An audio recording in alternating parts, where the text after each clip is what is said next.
아멘. 하나님 말씀은 신약성경 마태복음 5장 9절입니다. 마태복음 5장 9절.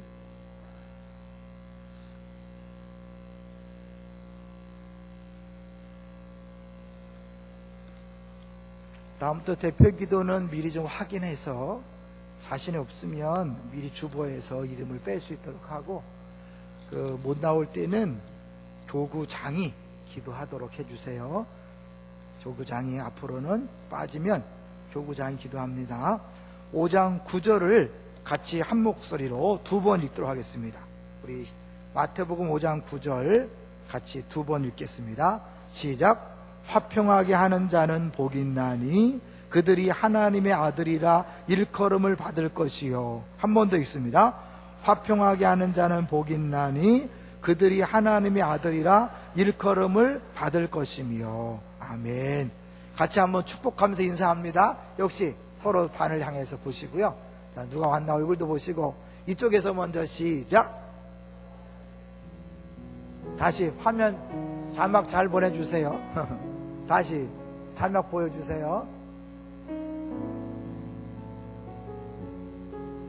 좀 기다리세요. 시작.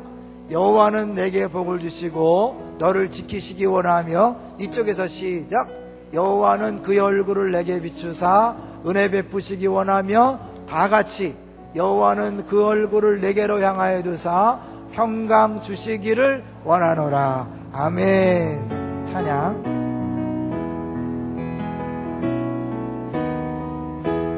당신은 하나님의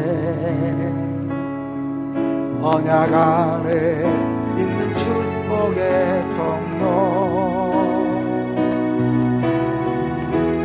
당신을 통하여서 열반이 주께 돌아오게 되리. 아멘. 감사합니다. 신방을 다니는데요, 이 초신자가 늘 신방 받는 사람 곁에 바짝 붙어서 신방을 받더래요. 그래서 목사님이 계속 보다가 하도 이상해서 한 번은 물었다죠. 성도님은 왜 매번 신방하는 교인 바로 옆자리에 앉으시던데 무슨 이유라도 있습니까? 그랬더니 이 사람이 말하기를, 있죠. 축복이 하늘에서 떨어질 때 부스럭이라도 받으려고 그런다. 대단한 믿음이죠. 이제 우리 오늘 산상수훈의 8복 중에 7번째인데요. 저는 여러분이 이 산상수훈 설교를 듣고 다른 사람에게 설명할 수 있었으면 좋겠어요. 그냥 은혜 받고 끝나는 게 아니라 여러분이 다른 사람에게 설명할 수 있고 자녀들에게 가르칠 수 있었으면 좋겠어요. 제가 계속해서 구조적으로 가르치는 거 알죠? 이렇게 외우기 쉽게 어떻게 연관이 있는지. 오늘 특별히 이제 이 화평하게 하는 자는요, 참 우리 한국교회가 뼈아프게 들어야 될 내용 같아요. 예전에 그 분당중앙교회라고 들어보셨어요? 그 최정천 목사님이 교회 분쟁 때문에 굉장히 어려움을 당하고 재판에서 이긴 다음에 이 세미나를 열었어요. 교회 분쟁을 막기 위한 재정 세미나 이렇게 했는데, 그때 거기 오신 분들이 막 싸우더랍니다. 그때 나와요. 내가 왜 나가? 막 그러고 싸우더라는 거예요. 근데 통계적으로 보니까 지금 현재 재판 중에 있는 교회가 1000개래요, 1000개. 그러니까 규모가 작은 교회는 재판 안 하겠죠. 그러니까 아주 공식적으로 재판을 걸고 싸우는 교회가, 큰 교회가 1000개. 그러면 재판하지 않고 싸우는 교회까지 합치면 얼마나 될까요? 아마 수천 개는 될 거예요. 사실 오늘 본문에 보면 화평하게 하는 자가 복이 있다. 그리고 뭐라고 읽었습니까? 그들이 하나님의 아들이라 일컬음을 받을 것이다. 하나님의 아들이라 일컬음 받는다니까 거꾸로 얘기하면 뭐예요? 싸우는 사람은 하나님의 아들이 아니다. 하나님 자녀가 아니다. 예수 믿는 사람이 아니다. 천국 백성이 아니다. 그런 뜻이죠. 자, 그래서 이제 다시 우리가 이 구조적으로 볼 거예요. 여러분, 다른 사람한테 설명할 수 있을 정도로 여러분이 한 번만 들으면 이 구조를 이해할 수 있도록 계속해서 반복하고 있잖아요. 자, 8복인데 첫 번째 복, 두 번째 복, 세 번째 복, 네 번째 복과 다섯 번째 복, 여섯 번째 복, 7번째 복, 8번째 복이 있잖아요. 그렇죠? 그런데 요 4개는 뭐와 관계된 거라 그랬죠? 뭐와 관계된 거? 하나님과의 관계에서 취해야 될 태도죠. 그럼 여기는 뭐라 그랬어요? 여기 5개부터 할까는 이웃과의 관계를 통해 말하는 거죠. 그러니까 요거는 천국 백성이 하나님 관계에서 가져야 될 태도라면 요거는 이웃과의 관계에서 천국 백성이 가져야 될 태도라는 거죠. 자, 이거는 이제 외울 수 있겠죠? 여러분 정신 차리고 들으셨으면 좋겠어요. 저거 안 되면 적어요. 적어. 노트 갖다가. 그래서 사실 이거를 계속 8번까지 하면 그때도 못 알아들으면 그건 천국 가셔야 돼. 그냥 왜냐면 이 땅에서 모르니까 천국 가셔야죠. 그러니까 한 번 더 지난 다음 주에 할 거예요. 그리고 반복해서 어쩌면 단순하지만 이 8개가 전부 핵심이니까. 그 다음에 이제 이 못모하는 자는, 심령이 가난한 자는 뭐라 그랬어요? 천국이 저희 것이며, 두 번째, 애통하는 자는 복이 있나니 저희가 위로를 받을 것이며, 세 번째, 온유한 자는 복이 있나니 저희가 땅을 기업으로 받을 것이며, 그 다음에 네 번째, 의에 줄이고 목마른 자는 복이 있나니 저희가 배부를 것이요. 그랬죠? 배부름. 자, 요건 다 뭐라 그랬어요? 요거는 하나님 나라에 대한 것, 천국에 대한 것, 시켜서 구원받은 사람이 마땅히 누려야 될 거라 그랬죠. 그럼 여기 5번째부터 8번째까지도 뭘까요? 똑같이 이런 거죠. 같은 거죠. 자, 5번째 뭐예요? 궁휼히 여기는 자는 복이 있나니 저희가 궁휼히 여김을 받을 것이며, 6번째, 마음이 청결한 자는 복이 있나니 저희가 하나님을 볼 것이다. 볼 것. 그 다음에 오늘 7번째, 화평하게 하는 자는 복이 있나니 뭐라고 그랬죠? 하나님의 아들이라 일컬음 받을 것이요. 이제 다음 주 하겠지만 이제 의를 그리고 다음에 하고요. 그러니까 결국 요거와 요거는 다 천국에 대한 그림이라 그랬죠. 다 다른 그림이에요. 그러니까 여러분 이 천국의 그림을 8개를 조합하면 완벽하게 천국이 어떤 것이구나라는 것들을 알게 되는 거죠. 다시 얘기합니다. 이렇게 1번부터 8번까지 해야 천국에 들어가는 겁니까? 아니면 천국 백성이기 때문에 그렇게 살아야 되는 겁니까?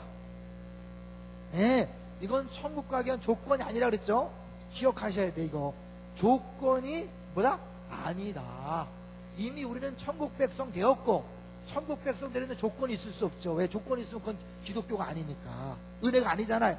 우리는 율법 종교가 아니란 말이에요. 은혜로 구원받았으니까 조건을 달 수 없어요. 그럼 이건 뭐냐면 이렇게 이미 천국 백성이 됐고 천국의 모습이 이런데, 이런 것들을 이 땅에서 누리기 위해서 우리가 하나님과 관계 속에서 가져야 될 태도, 그 다음에 이웃과의 관계 속에 가져야 될 태도라는 거죠. 그런데 재미난 것은 1번하고 5번이 연관이 있어요. 2번하고 5번이 6번이 연관이 있어요. 여러분 잘 보세요. 그 다음에 그럼 3번하고 몇 번하고 7번하고 연관이 있어요. 자 보세요. 3번이 뭐예요? 온유한 자는 복이 있나니 땅을 기업받을 것이요. 7은 화평하게 하는 자는 복이 있나니.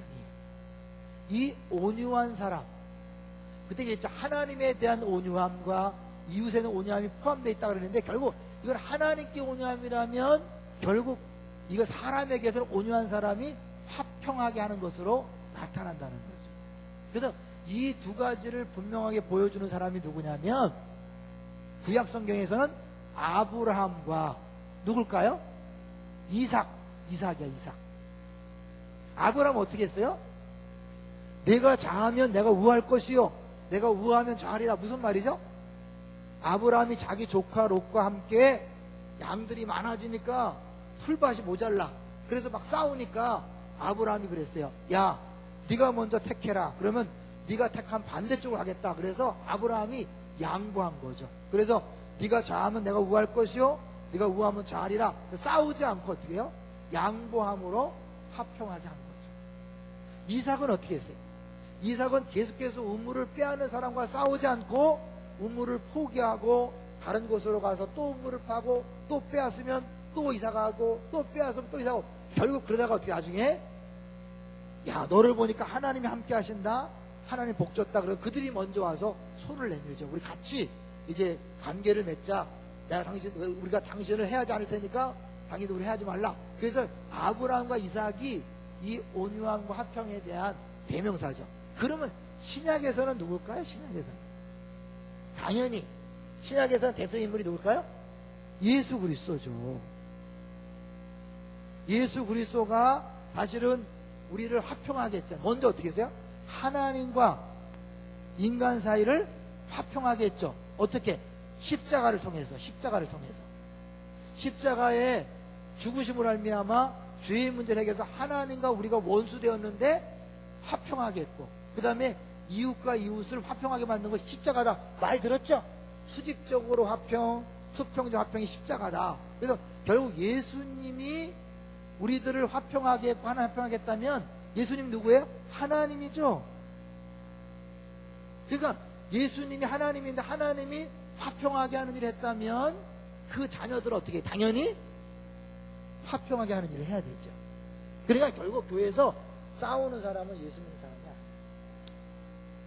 어떤 일이 있어도 싸우면 안 돼요. 동의하세요? 하여튼 아무리 명분이 좋아도 싸우는 것은 일단 뭐예요?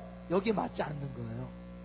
근데 또 중요한 건 뭐냐면 내가 안 싸울 뿐만 아니라 다른 사람이 싸우지 않도록 만들어야 돼. 그래서 원래 화평하게 하는 자는 영어로 보면 영어를 써서 죄송해요. 피스 뭐예요? 메이커. 피스는 평화죠. 평화를 메이커, 만드는 사람이다. 나도 다른 사람과 싸우지 않을 뿐만 아니라 다른 사람들이 서로 싸우지 않도록 중지해야 돼. 자, 그러면 거꾸로 평화를 만들자고 분쟁을 만든 사람 있죠? 대표적인 사람이 누구예요? 말 옮기는 사람. 야, 저 집사가 너한테 이런 말 했다. 그런 말 해서 사실은 어때요? 관계를 깨트리는 사람이 바로 피스메이커가 아니라 뭐야? 트러블 메이커죠. 예? 근데 우리 교회 가운데 이런 사람, 이 피스메이커가 많아요? 트러블 메이커가 많아요? 솔직히 가슴에 손을 얹고 한번 얘기해요. 여러분이 다른 사람이 듣기에 좋지 않은 말은 그것이 공식적인 말이 아닐 때는 전하지 마세요. 전해갖고 싸우게 만들지 마세요. 동의하시죠? 안 들으면 싸움이 안 나. 근데 꼭 듣게 해서 싸움이 난단 말이에요. 그런 면에서 지금 자기들끼리 막 수근수근 된 다음에 딱 듣고 와서는 딱 두고 보자 하고 와서 이게 분명한 것은 여러분요, 다시 얘기지만 A란 사람이 B한테 와서 C에 대한 얘기를 하잖아요. 그러면 이 사람은 뭐야? 남의 말을 원래 잘하는 사람이야. 그러면 이 사람은 분명히 D한테 가서 B 얘기를 할 거야. 여러분, 좋아하면 안 돼. 경계해야 돼. 하여튼 남의 말을 옮기는 사람은 습관이야. 그냥 이 사람이 와서 딴 얘기 딱 한다 보면, 아, 이 사람은 저 입이 싼 사람이구나, 조심해야 되겠구나. 같이 맞장구 치면 큰일 나요. 왜? 딱 얘기하고 가서 또 얘기한다니까. 가서. 그래서 결국 뭐예요? 이 B하고 D하고 싸움을 붙이는 거예요. 그래서 저는 제가 대학부 때 대학 신문사 1년 있었어요. 제가 한번 얘기했는데, 편집장이 어떤 교수님을 인터뷰하려고 새로 오신 교수님한테 아직 그런 거예요. 가서 막, 교수님 꼭 인터뷰를 해주셔야 합니다. 그러면서 다른 교수들을 막 욕하는 이야기를 했대요. 그랬더니 이 교수님이 가만히 있더니, 나 인터뷰 할 수 없다고 가라 그러더래. 왜 그래? 그 당시 얘기 안 해주고 나중에 간접적으로 얘기하는데, 아니 그 편집장이 나한테 와서 보지도 못한 사람에 대한, 남에 대한 얘기를 함부로 하는 걸 보면서 느끼는 게 뭐냐면, 아, 이 사람은 상대에서는 안 될 사람이다 느꼈다는 거예요. 왜? 이 남의 말을 하는 것 보니까 이 사람은 분명히 다른 데 가서 내 말을 할 사람이다. 그래서 상대를 안 했다는 거예요. 이 원리예요. 여러분 주변에 말 옮기는 사람 가까이 하지 마세요. 오늘부터 끊어버리세요. 아니, 피스메이커라고 왜 끊어버리지? 조심하라는 얘기예요. 그렇다고 막 이렇게 배척하지 말고요, 조심하세요. 그 앞에서 말하는 걸 조심하세요. 그리고 말 옮기는 사람 이 시간에 또 끝이세요. 경고합니다. 분명히 이거에 안 맞는 거예요. 아무리 좋은 소리도 안 해요. 저는 제가 최근에 한 집사님이 그런 얘기를 하는 걸 들었어요. 같이 식사하고 오는데 한 권사님 얘기를 하더라고요. 우리 권사님 얘기를 하는데 그 권사님이 분명히 자기에 대해서 나쁘게 얘기하는 것을 들었을 텐데 끝까지 얘기하지 않았다. 분명히 교구 모임에서 자기에 대해서 나쁜 소리를 했을 텐데 그걸 끝까지 얘기를 안 했다. 그러면서 자기가 고맙다고 얘기를 하더라고요. 그런 거예요. 그걸 들어서 유익이 될 수 있지만 들어서 유익이 안 되는 얘기는 하지 마세요. 공식적으로 그 사람에게 전달되길 바라서 그렇게 얘기한 것이라면 얘기해야지만 그렇지 않을 경우에는 얘기하지 않는 거예요. 동의하시죠? 여러분들 한 번씩 다 피해를 받으셨죠? 그러면 기억이 안 나는 것 같은데 옆 사람하고 좀 나눠보세요. 여러분, 내가 다른 사람이 내 말을 해갖고 기분 나빴던 기억을 한번 얘기해보세요. 잠깐 얘기해보세요. 옆 사람하고 한 번쯤은 다 있었을 테니까. 왜냐면 그냥 넘어가면 안 되죠.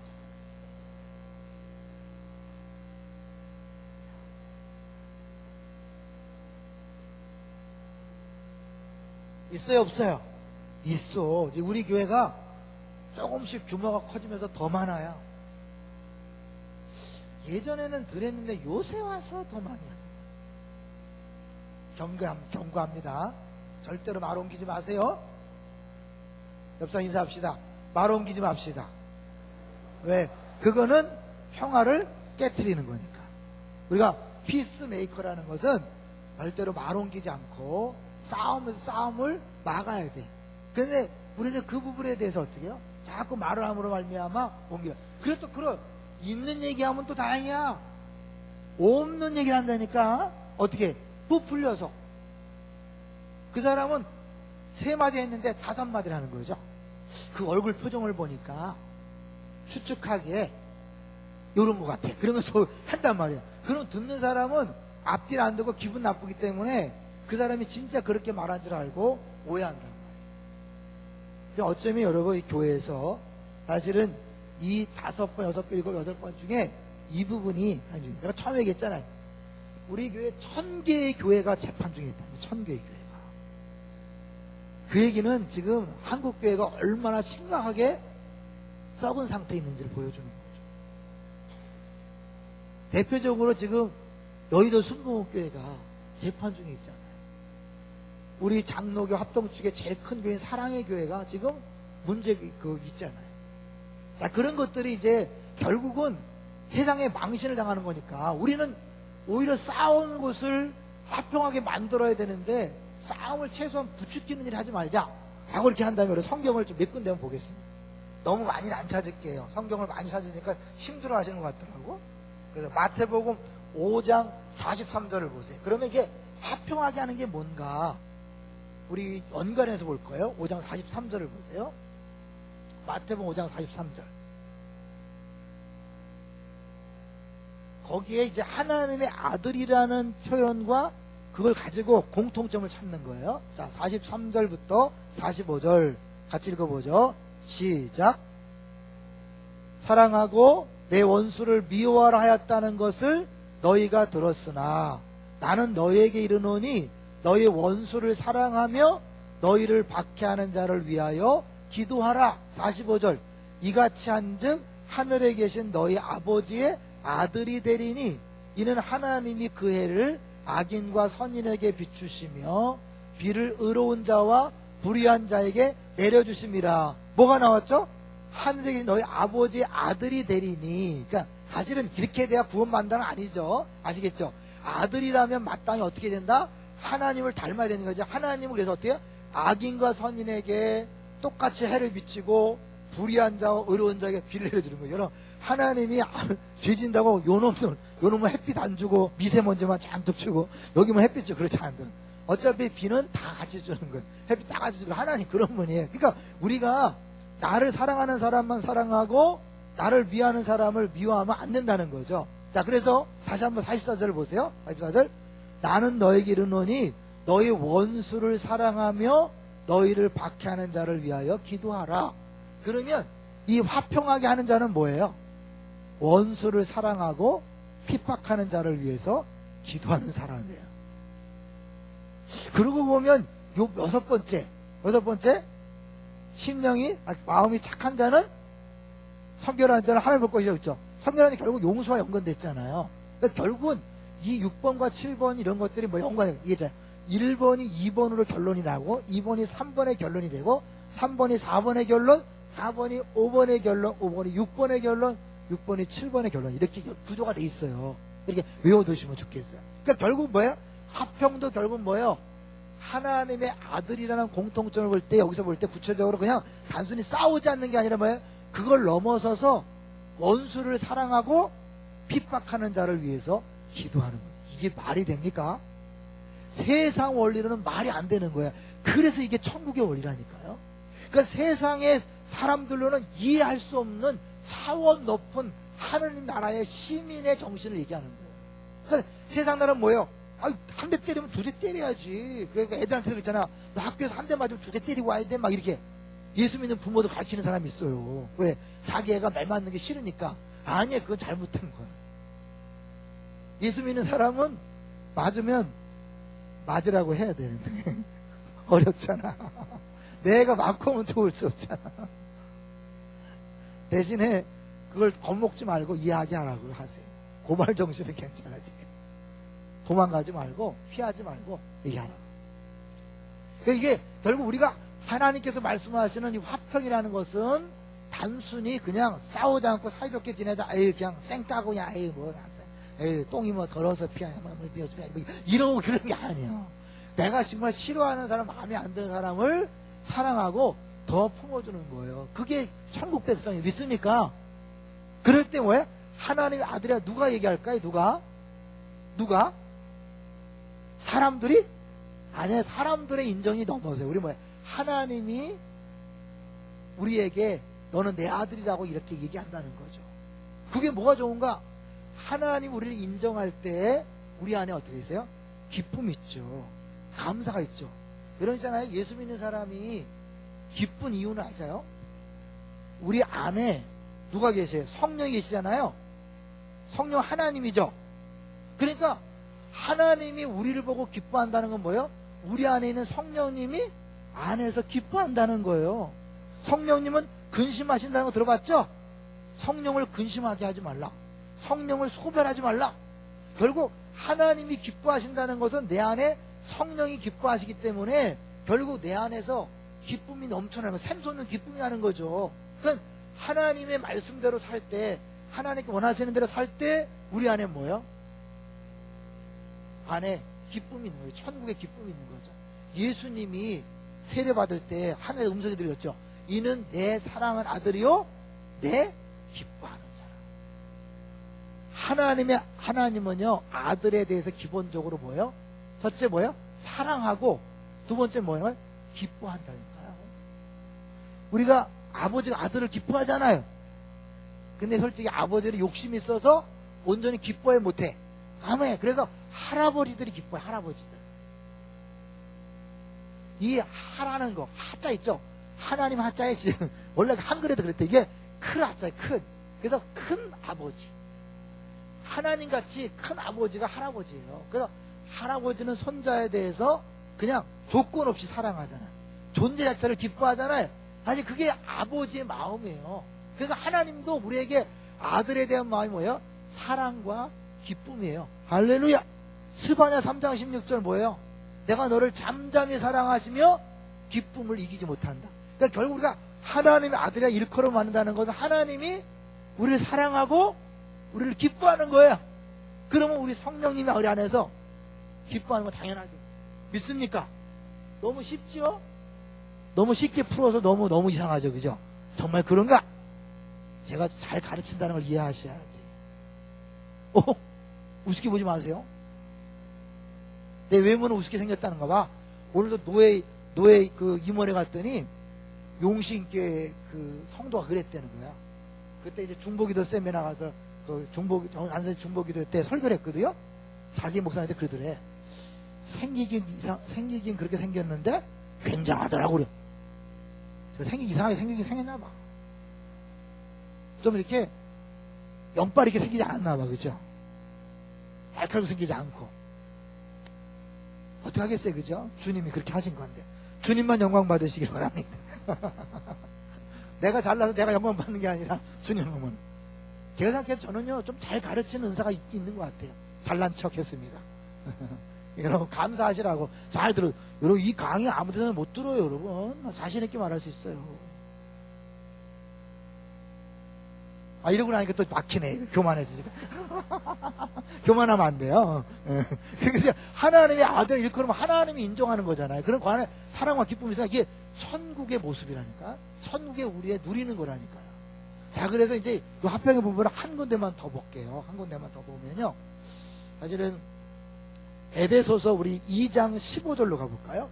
사실 예수님이 화평케 하시는 대표적인 그런 분인데 그분이 하신 일이 뭔가? 그러니까 결국 그분이 하신 것을 우리가 따라야 되거든요. 여기서 이제 우리 심각하면 보여줘요. 2장 15절부터 17절. 에베소서 2장 15절부터 17절 312쪽이에요. 자, 우리 이제 14절부터 하겠다. 14절부터 17절까지 시작. 그는 우리의 화평이신지라 둘로 하나를 만드사 원수된 것 곧 중간에 막힌 남을 자기 육체로 오시고 뭘로 하셨다고요? 자기 육체로 하셨다. 이해되시죠? 이건 십자가의 죽음을 얘기하잖아요. 계속해서 15절 법점으로 된 계명의 율법을 폐하셨으니 이는 이 둘로 자기 안에서 한 세 사람을 지어 뭐하게? 화평하게 하시고 16절 또 십자가로 이 둘을 한 몸으로 하나님과 화목하게 하려 하심이라 원수된 것을 십자가로 소멸하시고 17절까지만 또 오셔서 먼 데 있는 너희에게 평안을 전하시고 가까운 데 있는 자들에게 평안을 전하셨으니 여기 보여 이 짧은 구절에 화평이신지라 하시고 또 화평하게 하시고 화목하게 하시고 평안을 전하시고 평안을 전하였다. 이 짧은 구절에 그런 계통이 얼마나 많이 나와요. 그냥 결론적으로 이렇게 화평하기 위해서 예수님이 하신 일이 뭐죠? 자기 몸을 십자가에 못 박아 죽게 하신 거죠. 결국 화평하게 하기 위해서는 뭘 해야 돼요? 내가 나를 죽여야 돼. 나를 십자가에 못 박아야 돼. 십자가에 못 박는다면 뭐예요? 내 모든 욕심을 다 버려야 되죠. 내 이익을 포기해야 되죠. 여기서부터 걸리죠, 이제. 내 승질 나는 것을 포기해야 돼요. 그러잖아요.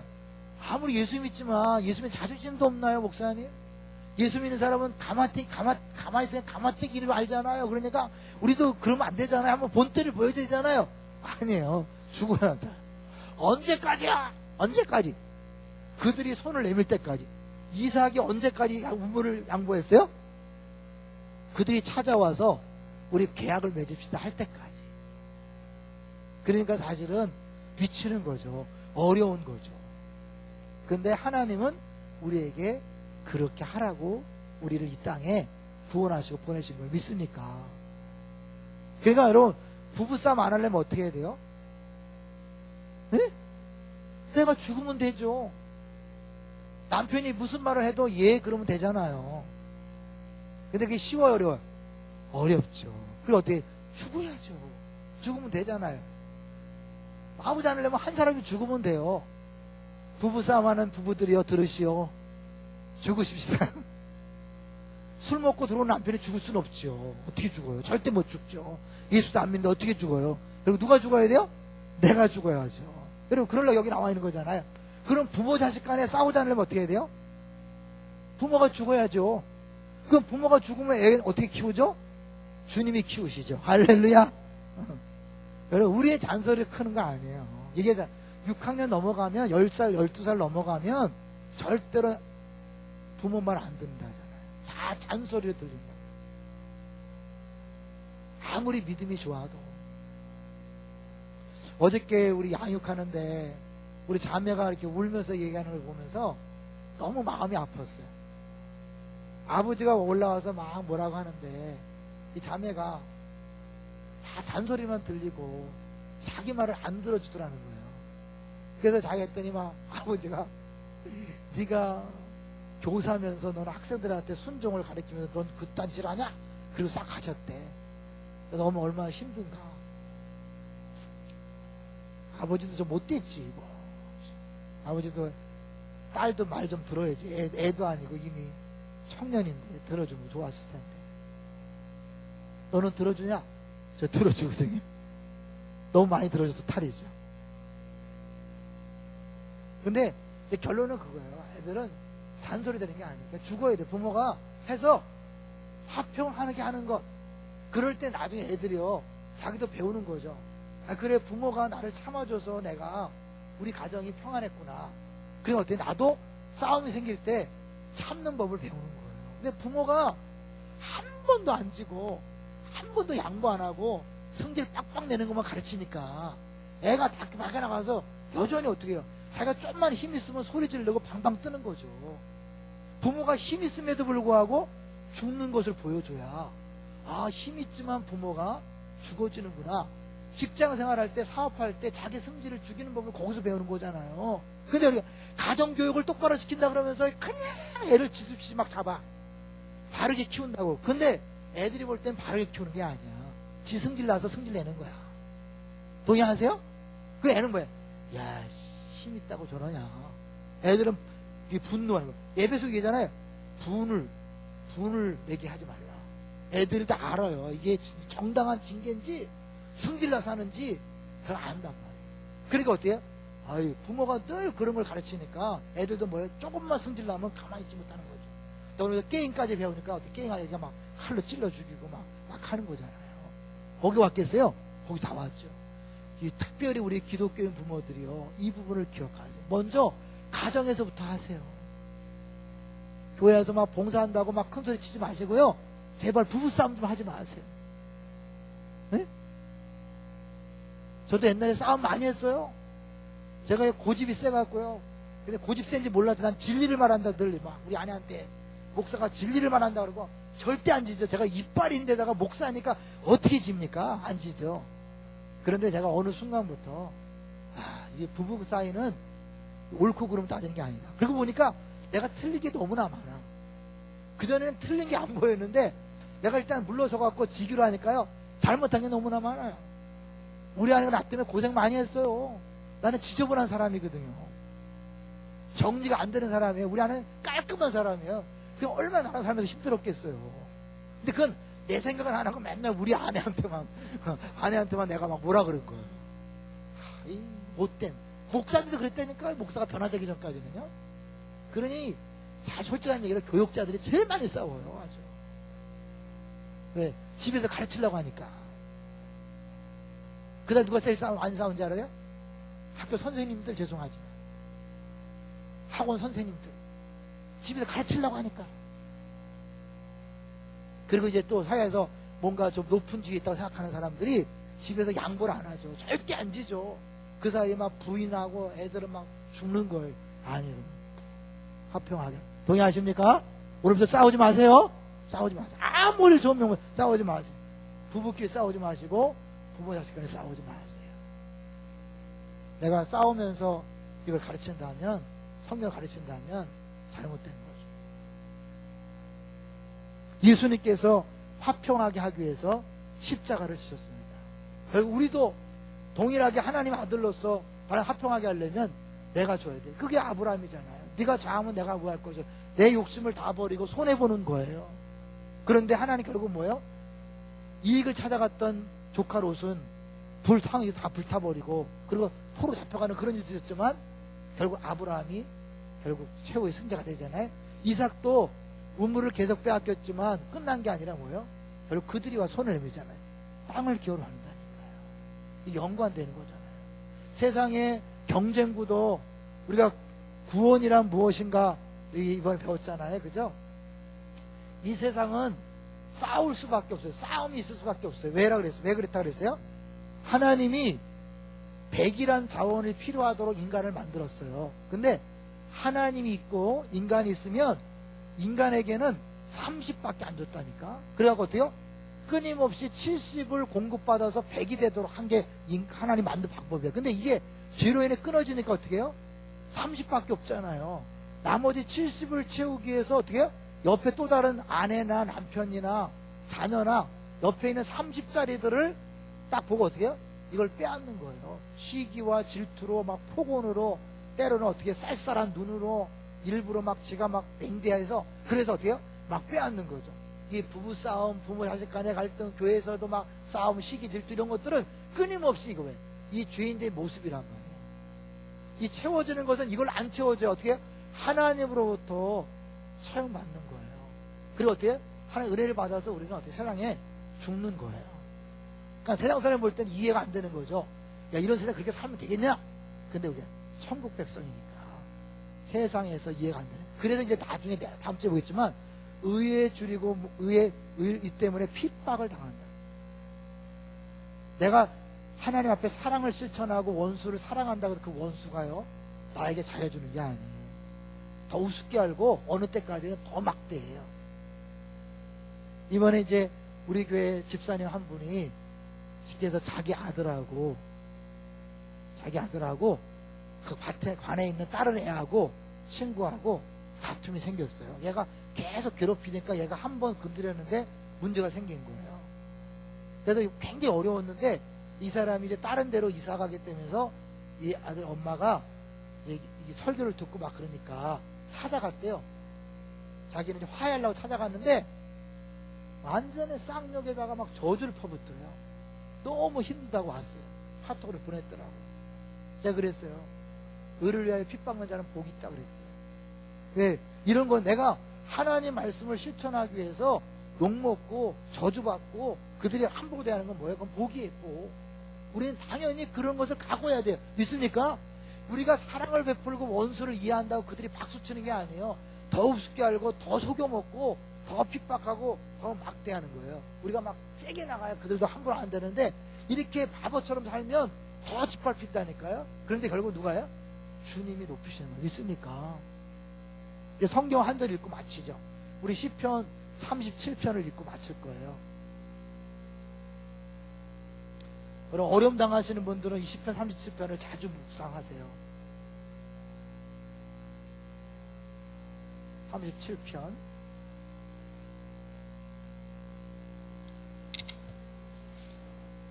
37편 우리 1절부터 우리 6절까지만 읽어보겠어요. 같이 읽습니다. 시작. 악을 행하는 자들 때문에 불평하지 말며 불의를 행하는 자들을 시기하지 말지어다. 지금 잘 된다고 그들 때문에 불평하지 말고 시기하지 말라는 거. 2절. 그들은 풀과 같이 속히 배임을 당할 것이며 푸른 채소같이 쇠잔할 것입니다. 곧 사라진다는 거죠. 3절. 여호와를 의뢰하고 선을 행하라. 땅에 머무는 동안 그의 성실을 먹을거리로 삼을지어다. 너는 그냥 하나님만 의지하고 그냥 착한 일을 계속 하라는 거예요. 4절. 여호와를 기뻐하라. 그가 내 마음의 소원을 내게 이루어 주시리로다. 5절. 내 길을 여호와께 맡기라. 그를 의지하면 그가 이루시고. 6절. 내 의를 빛같이 나타내시며 내 공의를 정오의 빛같이 하시리로다. 여러분 뭐예요? 정오의 빛은, 정오는 가장 해가 높이 뜰 때잖아요. 정오의 빛같이 한다는 건 이제 모든 사람이 다 볼 수 있을 정도로 그렇게 하나님이 높이 세우시고 그가 옳다는 것을 보여줄 날이 있다는 거예요. 언제? 주님의 때에. 그때까지는 우리가 참고 선을 행하라는 거죠. 그래서 7절 읽지 않았지만 이거예요. 여호와 앞에 잠잠하고 참고 기다리라. 자기 길이 형통하며 악한 길을 이루는 자 때문에 불평하지 말아라. 좀 참고 기다리는 거예요. 왜? 주님이 지금 하고 있거든요. 이거 주님은 모든 사람을 다 염두에 두고 일하시고 모든 역사를, 영원의 역사를 염두에 두고 있기 때문에 단순히 그 사람과 나와의 문제만 아니에요. 이걸 통하여 우리 애들이 보고 있고요. 우리 주변의 남편도 보고 있고 이웃들도 보고 있고 선생님도 보고 있고 모든 사람이 나를 주목하고 있어요. 그런데 하나님은 우리 두 사람의 문제가 아니라 이 두 사람의 문제를 통하여 지금 수십 명, 수백 명, 수천 명에게 메시지를 전하고 있는 거예요. 이해되시죠? 그러니까 결국 하나님의 하시는 모르니까 뭐예요? 일단은 나는 내가 마땅히 해야 될 이 부분을 하면서 죽는 거예요. 그리고 주님께서 부활의 때에 우리를 부활케 하시되 정오의 빛같이 빛나게 하셔서 모든 사람이 당신이 옳았습니다.